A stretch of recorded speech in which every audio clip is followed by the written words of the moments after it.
Welcome to the FIDUS Roofing podcast, real conversations with real roofing experts helping Northeast Florida homeowners protect their biggest investment.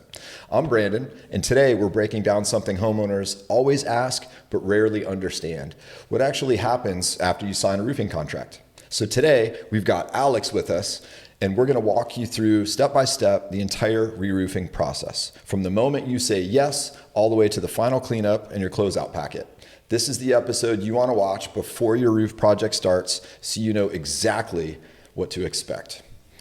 Alex, thanks for joining us, man. Thank you for having me. Yeah, man, appreciate it. Look forward to hearing from you. Absolutely. So, start at the beginning.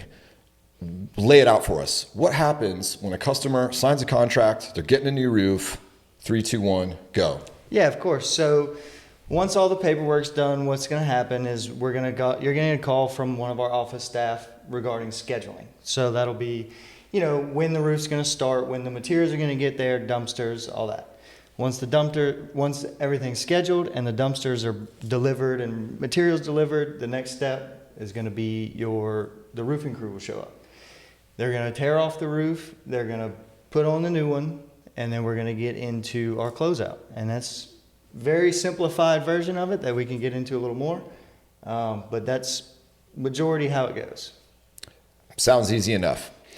How long does a process like that take? From the time I say yes and I sign my contract with you, I mean, what's the time frame for all those materials to get ordered and everything lined up? Is there an average time frame? So there's a lot of it depends on the roof that we're looking at. In the first place, small roofs, big roofs, material type, what kind of damage is up there showing, rotten wood, this and that. But for the most part, on a very average roof, 2 to 3 days, I would say. Okay. What's the very first thing that happens after I sign that contract? So it's like, okay, boom, sign the dotted line. Yep. Go. Now what? So now you're going to get a call from our office staff, and you're going to talk to them about what days work best for you. So what days do you want to be there? Do you not want to be there? When we start, we're going to talk about delivery. So the first thing that's going to come out is going to be our roofing material. So say the job starts on a Monday, our material is going to be delivered the Friday before. So, and there's a couple different ways deliveries happen. Sometimes we always like to try and get the material loaded onto the roof. Mm-hmm. But say you have a tree in the yard or some power lines or something that doesn't allow that truck to get close enough. We would then deliver it in the yard, and then that would be, we would have to hand load it onto the roof. But that's always going to happen either the day before or the week prior. And then after that, she's going to talk about dumpsters. So the dumpsters always show up the morning of the day that we start.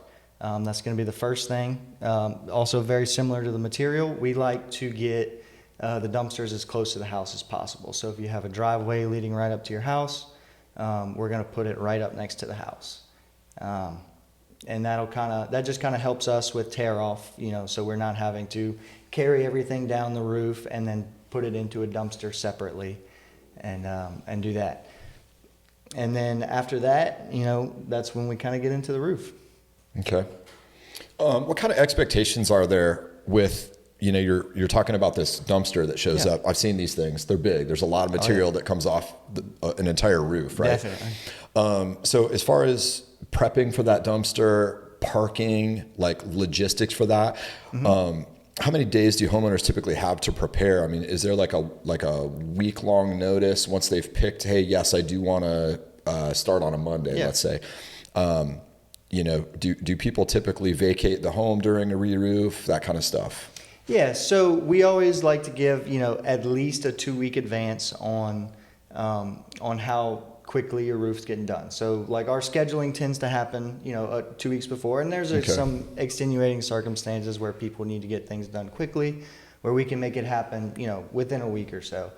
But for the most part, we like to give a pretty big advance, and that can go out as far as, a month or two.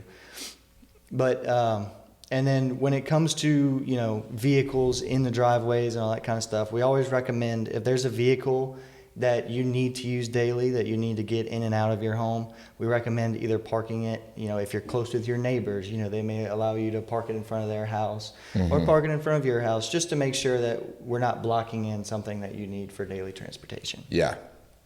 And then, when it comes to vacating, it's really, that depends on the homeowner. Some people, they don't, they know it's going to be loud, nail guns, hammers, everything, beating and banging. Some people don't want to be there for that, and that's completely understandable. Some people don't have the option to leave. Either way is fine. We just recommend that, especially on the day of the tear off, there's a lot of stuff coming off the roof. Old roofing material, nails, everything like that. So just kind of try to limit the in and out of the house, just to, for your safety.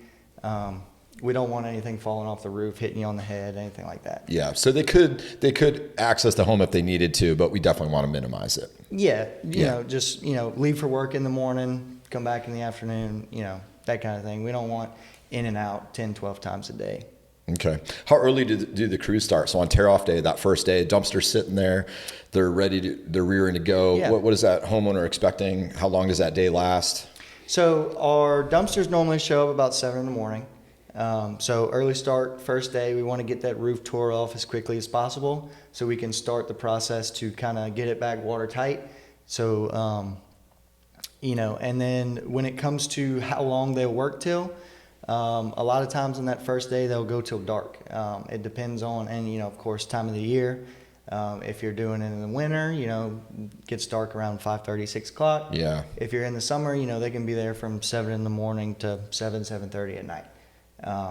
And that's all just that, that first day we try and get as much done as possible because we want to be in and out as quickly as possible, less stress on the homeowner, and it just kind of makes everything go a little bit smoother the faster we can do it. You said at the beginning of that response that you want to get the roof watertight. Yeah. I know that as being dried in. Mm-hmm. So why is that a benchmark? Why is that like a turning point in the re-roofing process, and why does that matter, getting definitely. dried in? So there's a couple of different parts to your roof. So there's the decking, which is the plywood, and then there's the shingles on top, which is what you see. But in between, there's a little piece of material that we call our water barrier or our dry-in. So what happens in this is when we pull the old roof off, we go down to the deck. And so just raw wood? Just raw plywood or OSB, whatever's on the roof. And at this point, this is when your roof is vulnerable. So what we try to do is dry in as quickly as possible to the point where that actually is what makes your roof watertight. So a lot of times you'll see damaged shingles where just the shingle is damaged, but the underlayment beneath it is fine, and so it won't necessarily cause a leak. That's not always the case, but for the most part, the underlayment is what keeps the water off the roof, out of your home. And so that's a big turning point for us is as soon as we get that dry-in in, we don't have to worry about rain anymore. There's a couple different types of underlayment we like to use. The two main ones would be a synthetic felt, which is like it's similar to old tar paper. A lot of people know the old tar paper. That's not allowed to use anymore, so now we have what's called synthetic felt. It's like a plastic paper that we put 2 layers of it down, overlap each other, make sure there's no creases or anything that gets through. And then the other one that we use is what we call peel and stick. So it's actually like an adhesive layer that sticks to your roof. So we lay it down and then lets it heat up. And then as it heats up, all the nails that have gone through it, it'll actually kind of remold around the nails to make it watertight again. Okay, so it's like heat shrink tubing for wiring and such. Very similar. Okay, that's cool. You mentioned getting it dried in, obviously due to weather. Yeah. So how much does weather affect scheduling? Let's say I signed with you and you said, hey, we're going for the 15th or whatever. Yeah. And then a storm kind of moves in. What happens there? Yeah, so of course, doing roofs, weather is something we deal with every day. The last thing we want is to be working somewhere, pulling a roof off, having a portion of your attic exposed, and then having rain come in and now you have water in your house where it shouldn't have been. So we always kind of prepare for that. We keep a very close eye on weather forecasts around here. The way we tend to do it is if there's a day where it's just predicted, 100% all day for, 10 hours of the day, we always allow for a day to be pushed back. So say we're starting on a Monday, it's going to rain all day that Monday. We'll say, okay, well, we can't do it today. We'll start tomorrow. And then it's not it's not like, oh no, we're not going to be able to do it for a month now. And then when it comes to we get a lot of light scattered thunderstorms around here, just in and out, 30 minutes, 45 minutes. We work around those. So if we see rain on the forecast, we always have big, large tarps, 40 by 60, 60 by 100 tarps out on the job at all times just to be prepared for something like that. Because sometimes rain pops up when it's not even forecasted. Yeah. So what we do is, our project manager who's on site, he'll be there the entire time and he's kind of keeping an eye on that throughout the day. If something pops up, he'll say, hey guys, we'll take a lunch. Cover the roof with the tarp, make sure everything's secured, make sure it's not going to fly off with any kind of wind, anything like that, just to keep your roof protected through that rainstorm. And then once the rain passes, we'll pull the roof off and get back to doing the roof. Okay, so you guys are ready. Yes, sir. And if it only gets pushed back a day or two for weather, that's not a big deal because you mentioned earlier that kind of a standard re-roof is only 2 days, maybe 3, depending on the size of the roof and the extent of the damage, right? Yeah. And it also depends on the material. But yeah, for the most part, 2 to 3 days. If you do metal or tile or another kind of non-regular roofing type, it could push it back to a week to 2 weeks. But for the most part, it's, a standard shingle roof is going to be about 3 days. Okay. Earlier you mentioned that tear-off day is, kind of messy, kind of loud. Yeah. Obviously a bunch of stuff is being slung into that dumpster.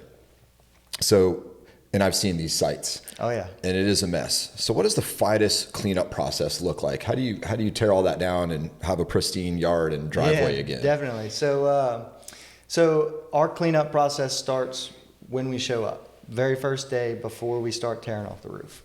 The very first thing that we do is we go around the yard and we lay out tarps on where slopes are going to be coming off, where the guys are going to be, anything could slide off. We lay tarps in the yard, over bushes, try to protect, windows and things like that.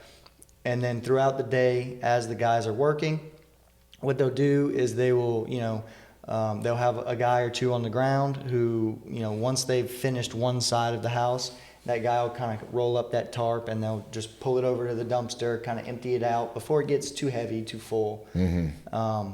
And then they'll bring it back to where it was and lay it out throughout the entire process. And they do that every day. So at the end of the day, they'll do a kind of general cleanup. They're not going to spend too much time on it because they're going to be back out the next day. But, just make sure that big trash and stuff is picked up because it's less for them to do the next day. Yeah. And then once the roof is completely done and we're all through, of course, we'll pick up our tarps with all of the material in it. And then we do magnet sweeps, everything like that. And then the roofing crew, they'll take another walk around, make sure, there's nothing hanging out in a bush or something like that where, you wouldn't normally see it. And then that also kind of gets into, we'll see our final walkthrough. We'll pick up any trash we see there as well. And then sweeping magnets is, of course, a big part of it. Nails and tires are the last thing anybody wants. We definitely recommend that you don't drive kind of around the house, around anything with poppable tires, lawnmower, vehicles, golf carts, four-wheeler, golf cart, anything like that. I would recommend kind of staying away from the house for at least until after the final walkthrough is done. Okay. What goes into that final walkthrough? It's all done. You're cleaned up. Yeah. Ready to rock. Who does it? What does it entail? Yeah. So at that point, you're going to meet with either the project manager or the original consultant that you first met, or a combination of both of them. And then what we do is we take a walk around the house and we kind of point out what's happening, how everything turned out, just to make sure that salesman and project manager are both happy with the way it turned out, as well as the homeowner. the biggest ordeal about all this is we want to make sure that the homeowner's satisfied with the work that we did. And then once that's done, after that, it's collecting payment and closeout packets. Okay.